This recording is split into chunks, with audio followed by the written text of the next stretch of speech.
So next up we have Robert Baugh, who will present Gulf Coast Oyster Recycling and Restoration. And Robert is the Chief Operating Officer of the Childs Group and is responsible for the daily administration and operation of the various businesses under the Childs Group umbrella. Robert, welcome and take it away, sir. Thank you. Hello, everybody. Bear with me. I am not an academic, and I am very nervous up here. I'm just a food and beverage guy. We're going to talk a little bit about oyster recycling, shell recycling, and how that all came about. And so I wanted to just talk a little bit about how this initiated. In food and beverage and hospitality, you folks at home, we buy our waste. And as I continue to run 3 very large businesses, I look at how I can mitigate that waste. We look at single stream recycling, we look at composting, we look at less water, packaging, and plastics.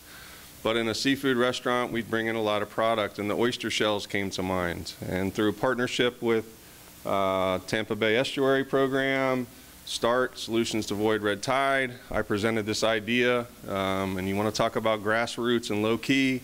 What if we took all our oyster and clam shells and put them somewhere and dried them for a little while and bagged them and went out and replanted the reefs? And somebody asked me, well, why do we need to replant the reefs? What are you talking about? We buy our oysters from Chesapeake Bay, we buy them from Cedar Key, we buy them sometimes from Oak Hill, we buy them from Washington State. Well, there used to be a lot of oysters here. For folks that have been around for a long time, the Manatee River used to be called the Oyster River.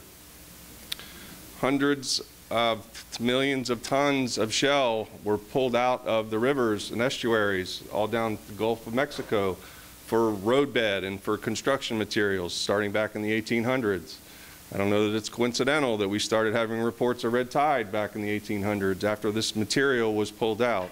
So not to give you an education on what clams and oysters do, but just to tell you a little bit about how we decided to do this project.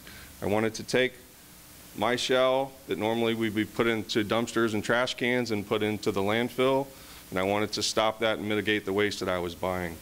So we got together and had a conversation again with the Tampa Bay Estuary Program. Mary Ann in the back wrote a great grant for us and allowed us to obtain some money so that we could buy a simple trailer, landscape trailer.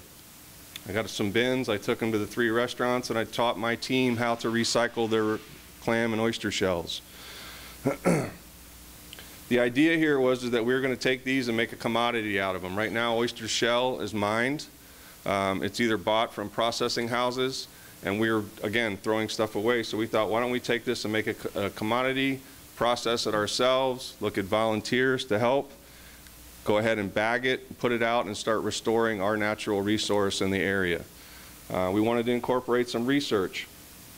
The Gulf Coast, our Gulf Shellfish Institute, Dr. Barber put together some studies to determine simple things like, is this going to be viable? Should we really go ahead and spend our time planting and going through this exercise?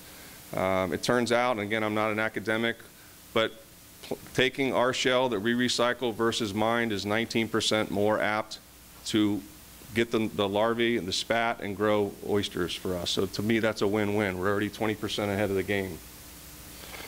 Some of the research includes tests on red tide. And again, I'm not an academic, but what we're hearing is that clams are going to eat tens of millions of specks, or whatever the measurement is, of this red tide organism. If you don't know about START, again, START, Solutions to Avoid Red Tide. I'm not going to go in. You've got folks can read here and understand what's going on. Pardon me, I'm a little bit nervous. It's funny, I can talk to people in a restaurant all day long, but not up here. We put together a partnership team, right? It was just going to be me, and I'm this knucklehead that's going to drive my Suburban, and I'm going to take the shells, but Mary Ann said, hey, we've got to get the right people on board. So we got some nonprofits with the Shellfish Institute, the government, the Manatee County Parks and Recreations, for profit. I'm in the business for Ed Childs to make money, right? So we all got together, and that's something that's really important, that it's not one entity, that we need help from everyone. Talks about education, what entity did. Again, we're moving shell. We're creating showing the value of this product. We're finding research with fresh versus fossil effectiveness. Talked about the vehicle. The 37,000 pounds was the amount that was collected at our first bagging. We're up to about 70,000 pounds of shell.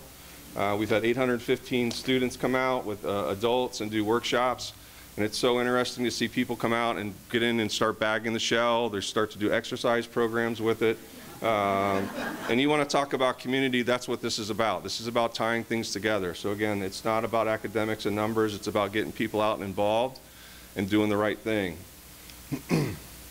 How we communicated, which is a big component, was we did tabletop cards, posters, and flyers. So in my restaurants, you'll come in, you'll hear all about what's going on with the recycling and restoration.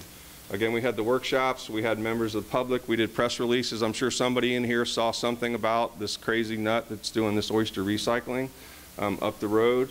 Now we're to the point that we're going to scale this up.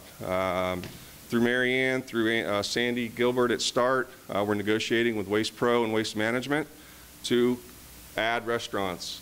Phase 2 will be 10 restaurants. These restaurants are going to pay a small fee to have the shells picked up and taken away. That is a contribution that they may not necessarily see value in. It's a lot easier to put it right into the dumpster. It goes right to the landfill. We are working on some initiatives to maybe 25 cents out of every dozen oysters you buy, or 50 cents contributes to this fund. And then the entity that's picking up the shells gets to take it and hand it over and go, here, you get to have it for free. And then we're not mining any longer. Talked about some of the research I talked about earlier. I think the biggest thing to take away from this is that it seems that it's more effective to take this recycled shell instead of mining shell. The larvae seems to be more apt to attach to it. Oysters grow by attaching to calcium, the smallest speck you can imagine. Shells are calcium. Oysters, their life is all about filtering water, just like clams, right? So they're filtering the negative bacteria, they're taking the nitrogen out, and they're putting that inside their shells. Oyster is a wonderful product besides being an aphrodisiac, right? There's other things. Now, we could stop right there, but it does a lot of other things. It can filter, an oyster can filter 50 gallons of water a day, a clam 25. We need our water filtered here, right? The program is all about taking this resource, getting cleaner water, erosion prevention, mitigating what we put into our landfill. Talks about intertidal, I don't even know what that means anymore. That's it, guys. Great job, Robert.